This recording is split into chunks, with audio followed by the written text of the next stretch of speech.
Bueno,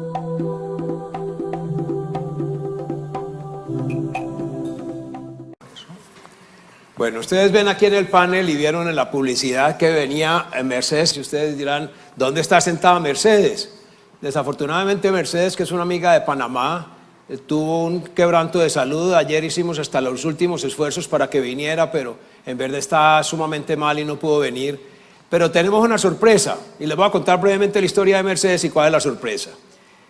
Mercedes es segunda generación. Su padre Fernando, quien como el abuelo de Alexis era un aficionado a los caballos, tiene unas aras. El abuelo de Alexis pues fue uno de los promotores de las carreras de caballos en Colombia con mucho éxito en esa época. Así lo fue la madre de Mercedes, y él creó lo que se llama el sistema de radiodifusión, de los sistemas de radio y televisión más importantes de Panamá. Cuando Mercedes tenía poca edad, su madre en los años 50 todavía no se ha curado pues del todo la poliomielitis. Su madre muere de poliomielitis y el padre se vuelve a casar. El padre Fernando era muy previsivo, fue ministro varias veces en Panamá, una persona muy exitosa, y empezó a programar. Y yo digo que en todas las reuniones insisto, quien más nos podría enseñar de gobierno corporativo es Darío Gómez, quien nos enseña que nadie es eterno en el mundo, porque hay muchos que quieren como perpetrarse toda la vida en su cargo y eso no funciona normalmente. Entonces el padre de Mercedes, con mucha visión, sabía que se iba a morir, empezó a programar todo y 15 años antes de morir preparó su testamento. Cuando Mercedes habla con él y se da cuenta de que está preparando el testamento, ¿pero por qué testamento? Dice el consciente, mire, son dos matrimonios distintos, un mismo padre, madre distinta, eso no funciona. Y Mercedes lo convenció que hiciera bajo un protocolo y un acuerdo familiar y que gestionaran el patrimonio familiar juntos. El padre murió en 2001-2002 y ya llevan 14, 15 años de éxitos. No vino Mercedes, pero vino una persona que conocí hace unos 10 años por efectos de trabajo, el amigo Mark Silverman. Mark es psicólogo, Mark es ciudadano americano, vive en Colombia, casado con Gilda, que es su traductora de confianza. Aquí tenemos una traductora traduciéndole a Mark. Y Mark ayudó a la familia de Mercedes en todo este proceso por mucho tiempo. Con Mark, debo decir, tenemos un grupo de estudio que los invito a que estudien el tema. Mark es un convencido del liderazgo espiritual y es cómo hacemos las empresas más humanas. No solo tenemos que producir dinero, que hay que producirlo. Las empresas no solo tienen que producir utilidades, ya lo dijo muy claro Joaquín, sin utilidades no sobreviven.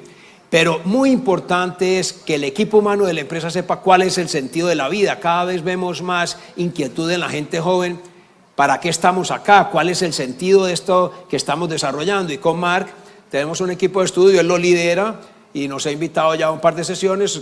Una vez al año nos reunimos a estudiar el tema del liderazgo espiritual. Entonces, Mark, yo quisiera preguntarte si nos puedes ayudar. ¿Cómo fue? Si te puedes parar, bienvenido. ¿Cómo fue tu experiencia con la familia y cómo lograste pues que una familia que todo indicaba que iba a haber dificultades porque eran dos matrimonios, ahora se consolidó el patrimonio y lo manejan con una excelente relación? ¿Cómo lograste eso?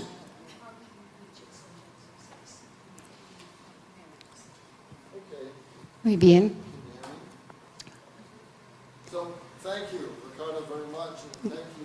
Gracias, Ricardo. Gracias a todos ustedes. Quiero felicitarlos porque están aquí. Y debido a que están aquí, eso significa que tienen un interés en cómo crear una familia bella y un negocio familiar lo más bello posible. Eso es maravilloso. Los felicito. Eso es 50%.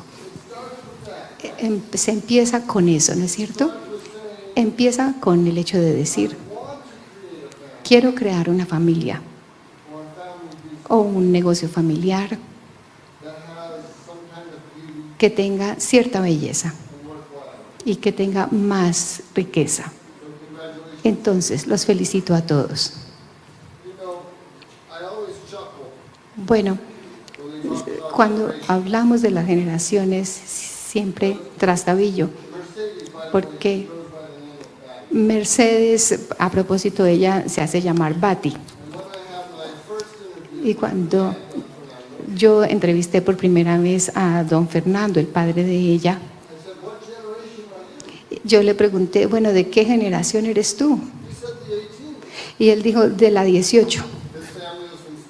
La familia de él venía de España y él trajo un libro y me mostró cómo en su mente él era de la generación número 18. ¿No les parece muy bello? Bueno,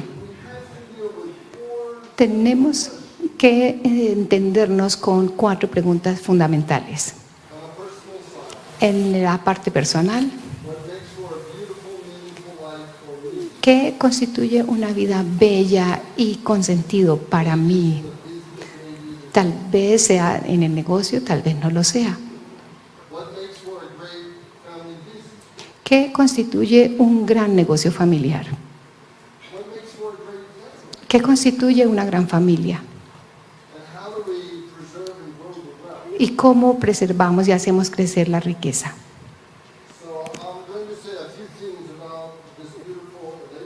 Entonces voy a decir algunas cosas sobre esta bella familia con la que me permitieron trabajar. Aquí lo primero, ¿están listos? Ellos no son perfectos. No existe una familia perfecta. No hay padres perfectos. No hay hijos perfectos. No nos matemos unos a otros a este respecto.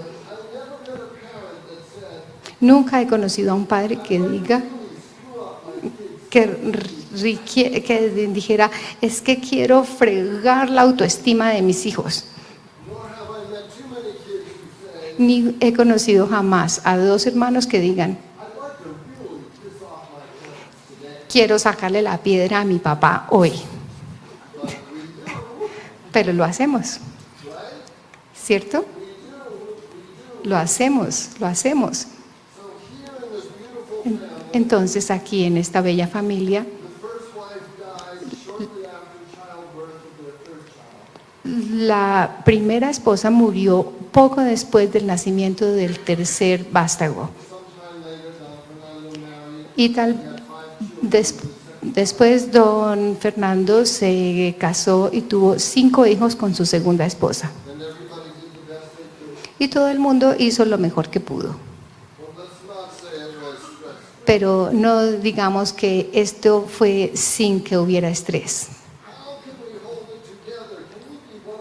¿Cómo podemos mantener todo esto unido? ¿Podemos ser una sola familia? Entonces empezó el trabajo. Bueno, si una familia ha de sostenerse en el sentido de un amor auténtico y una conexión auténtica, van a tener que encontrar una forma de manejar los dolores y las heridas, porque no somos perfectos, porque a veces herimos a las personas que amamos. Pero a no ser que haya un diálogo alrededor de estos temas y se limpie o se despeje, van a contaminar la cultura y lo van a convertir en conflictos sin capacidad de resolución. Entonces, el trabajo consiste parcialmente en examinar un poco el pasado. Por lo general, yo entreno a las familias en lo que ahora llamo comunicación alrededor de la inteligencia emocional. ¿Qué concepto es este? Comunicación con inteligencia emocional. Eso significa que uno debe ser inteligente emocionalmente, aunque tenga la piedra afuera. Es una destreza que se puede aprender. ¿Cómo curar el pasado? ¿Cómo aprendemos esas destrezas? ¿Y cuál es nuestra visión? Y la visión puede ser muy diferente de una generación a otra. La visión de la primera generación puede ser muy diferente de la segunda, etc.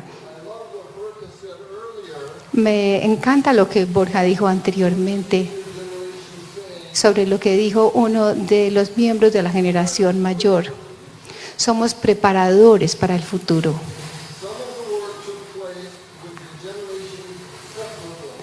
Algo del trabajo que hicimos se llevó a cabo separadamente por generaciones.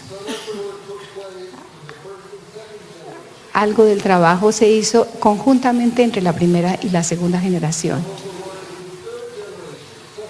Parte del trabajo se hizo con la tercera generación separadamente y parte del trabajo con la primera, la segunda y la tercera generación para poder crear una visión, una verdadera visión que puede ser diferente según la generación. Por ejemplo, para compartir una pequeña cosa, creamos una reunión especial con los nietos y el abuelo, don Fernando. Y los nietos tenían preguntas muy importantes, como: ¿realmente amabas a tu primera esposa?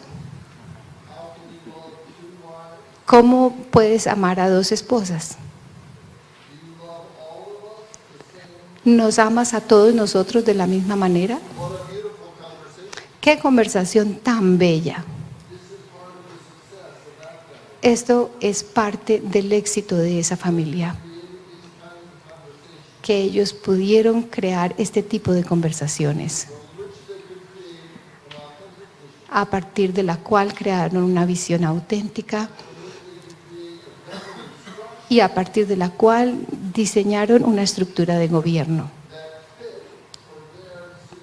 que se ajustaba a su situación específica. Lo otro que voy a decir es que cada generación, por lo general, tiene sueños muy diferentes. Es muy difícil hablar de eso. Si tuviéramos 20 horas, yo haría que los conferencistas de la mañana hablaran de eso. ¿Cuáles eran las diferencias en las visiones generacionalmente y cómo las manejaron? Bueno, podría hablar eternamente, pero gracias, muy amables.